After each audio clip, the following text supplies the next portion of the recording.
Hello chemists, this is the third video in the Lewis formalism. The first video dealt with drawing Lewis dot symbols. The second video was focused more on the background behind drawing Lewis structures, or maybe why we would draw them or interpreting those structures. Here we're going to actually take the time to draw some Lewis structures and show you the rules for drawing these Lewis structures. And I'm going to point out the Lewis structures are actually a very simple model for electronic arrangements in molecules. But as simple as it is, it does a remarkable job in predicting bonding. Let's just jump right into it. We're going to take an example and we're going to draw the Lewis structures for ammonia, the cyanide ion, xenon tetrafluoride, and boron trichloride. So the first rule for drawing Lewis structures is identify the central atom, if there is one, and draw a skeleton Lewis structure with single bonds. I think that this can often be the hardest task for a beginner in identifying that central atom. And here's a rule that I would use if I were a beginner. In a molecule or ion with 3 or more atoms, identify the atom that is unlike the others. For instance, if you take a look at the boron trichloride, boron is the atom that's unlike the other atoms, the 3 chlorine atoms.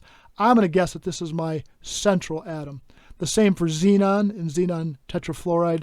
The same for nitrogen in ammonia. Now for a linear structure, the molecular formula sometimes, not always, indicates the bonding order. For example, in the thiocyanate anion here, SCN, the skeleton structure would be SCN. That would actually indicate the order of bonding. So let's go ahead and start drawing the skeleton structure. So I've started with ammonia. And in the case of ammonia, there's my central atom. And I'm just going to draw single bonds to the other atom. That's my skeleton structure. In the case of the cyanide ion, well, that's pretty easy. I got a carbon and a nitrogen, and I'm just going to draw a single bond between those two. For the xenon tetrafluoride, go ahead and draw single bonds to each of the fluorine atoms. And the last one here, single bonds to each of the chlorine atoms. Right, so there are my skeleton structures. Rule number 2 here, determine the total number of valence electrons that could be used in bonding. So here's the work that I've done so far. And with hydrogen, hydrogen has the electron configuration of 1s1, so it has basically just 1 valence electron, but I've got 3 hydrogens. So I'm going to take 3 times 1 to indicate the total number of valence electrons I'm getting from those 3 hydrogens. In the case of nitrogen, I've got 5 valence electrons, and I've only got 1 nitrogen. So I just have those 5 valence electrons. If I add those together, I get a total of 8 valence electrons that I get to play with in determining my Lewis structure. All right, for the next one, carbon has 4 valence electrons based on its electron configuration. Nitrogen has 5 valence electrons. And again, I have 1 carbon atom and 1 nitrogen atom. And I'm going to throw in another electron because cyanide carries a 1 minus charge. So this is accounting for that 1 minus charge on the ion. If I sum these up, I got 10 total valence electrons to play with. Fluorine has 7 valence electrons, again based on its electron configuration. And since I've got 4 fluorine atoms, 4 times 7 gives me the total number of valence electrons I get from those 4 fluorine atoms. And then xenon has 8 valence electrons, and I only have one xenon atom. So if I add those together, I got 36 total valence electrons to play with. And then the last one here, chlorine, this has 7 valence electrons, and I got 3 chlorines, so I'm going to have 21 electrons from those 3 atoms to play with. And boron has 3 valence electrons. So if I add those up, I get 24 total valence electrons to work with. Third step. Determine the number of remaining electrons that need to be added to the Lewis structure by subtracting the number of electrons that we put into our skeleton structure from the total number of valence electrons we just determined in step number 2. All right, so this is the work that we've done so far. So here are our skeleton structures. Now, we determined on the previous slide I had 8 total valence electrons to play with. And with nitrogen here, I have 2, 4, 6 electrons, because each of these bonds here represent the sharing of 2 electrons. I've already used up a total of 6 electrons in that skeleton structure, so I have 2 electrons still to play with. Over here, in the previous slide, we just said there were 10 total valence electrons to play with, and I can see I've got a single bond here with 2 electrons, so I've already used up 2 electrons when I drew that skeleton structure, so I still have 8 remaining electrons to place on this structure. Previous slide, we said there was 36 total valence electrons. If I look at each of these single bonds, it represents sharing 2 electrons, so I have used up 8 electrons in the skeleton structure, 2 per bond. That gives me 28 remaining electrons to work with. And then we said we had 24 valence electrons and 2, 4, 6. I've already used up 6 electrons in this skeleton structure, giving me 18 yet to work with. Now the last step, well, close to the last step.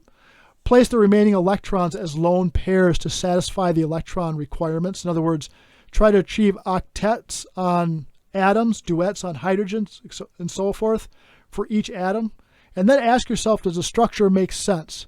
Because if it doesn't make sense, if you're not satisfying the octet on atoms that probably should, then you might have to rearrange those electrons. All right, so here's what we've got so far. We've got 2 remaining electrons for ammonia. I'm going to work with this structure first here. And I'm going to put those 2 electrons on nitrogen, simply because hydrogen, with that single bond, it is already satisfying a duet. But nitrogen, before I put those 2, that lone pair here, it saw 2, 4, 6 electrons, and I can satisfy the octet by putting a lone pair right here.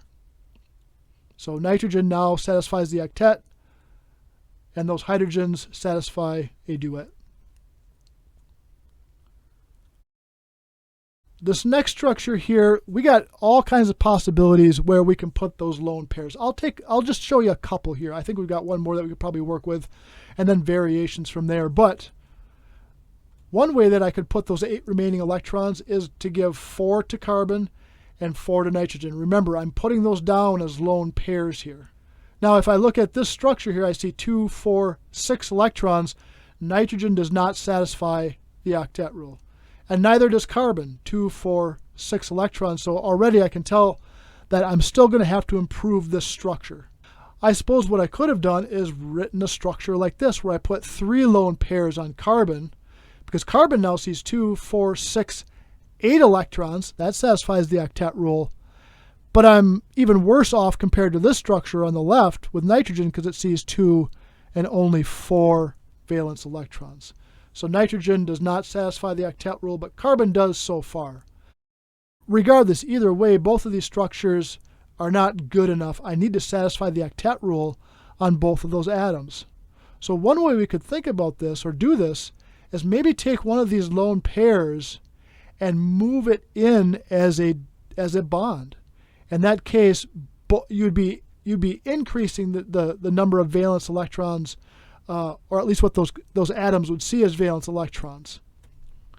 So let's try that. And I suppose I could have done it with this structure as well.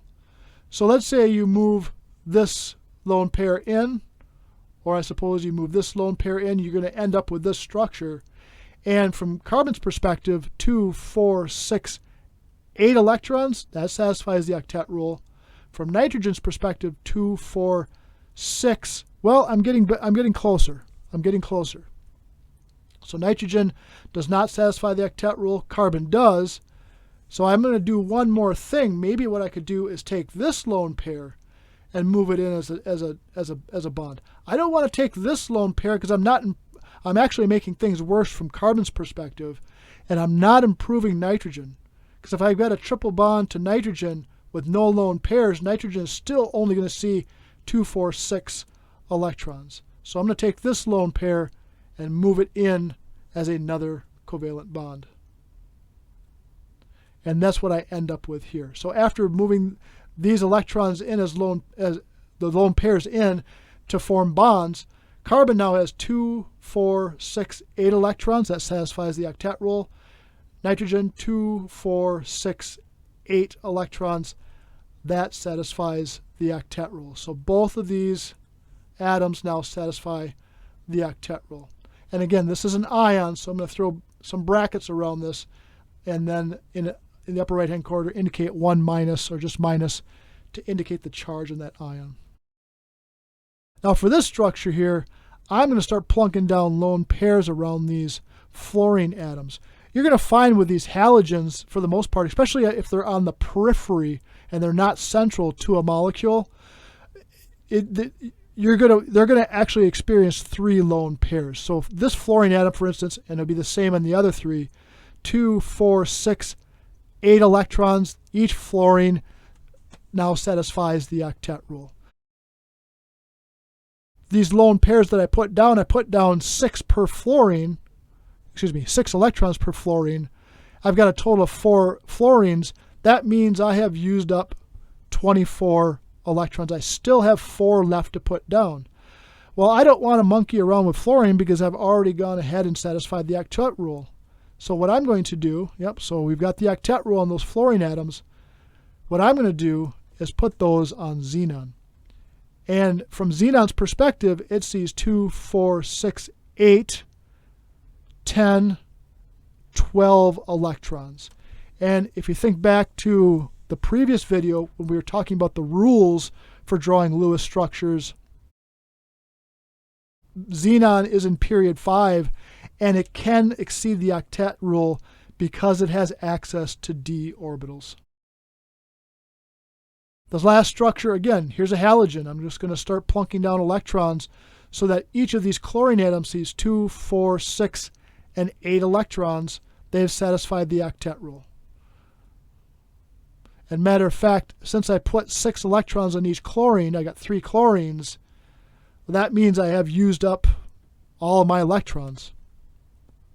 Chlorine satisfies the octet rule. And boron here, boron again was one of those exceptions. This has 6 valence electrons, 2, 4, 6 here. And this is one of those elements that's known to have a possible exception to the octet rule. And again, that was covered in the previous video on electron bookkeeping in Lewis structures. I am going to end the drawing of these Lewis structures right now, but I want you to realize there's actually one more step that you really have to do, and that is considering formal charges. They're very easy to assign.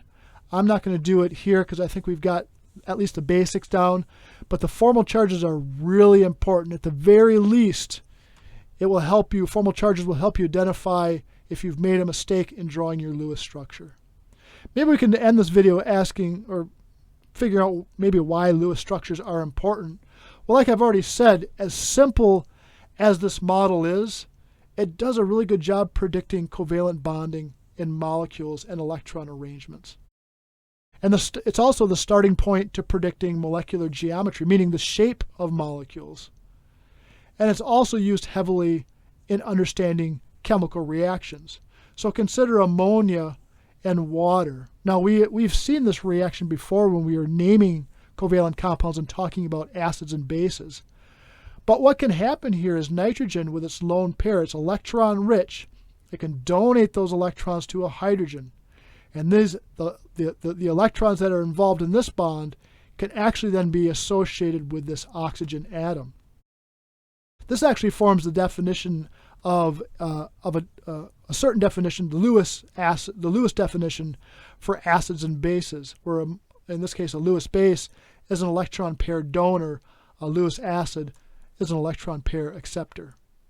So what happens here is if this hydrogen relinquishes these 2 electrons, it becomes H+. And these 2 electrons can be used to form a bond and can be shared to form a covalent bond with this ion, this hydrogen ion. So we generate this structure here, ammonium ion, where you got 1, 2, 3, 4 bonds. That 4th bond now is formed using these 2 electrons and H+. And notice oxygen now should have 1, 2, 3 lone pairs around it, and there they are right there. One of these lone pairs is coming from this bond right here. And this is going to carry a negative charge here, simply because oxygen here has gained those extra 2 electrons. This is the hydroxide anion or hydroxide ion. So understanding Lewis structures is really important in chemistry. It does take some practice, but with enough practice, you recognize electron arrangement patterns. I hope you found this video useful. Thanks for watching.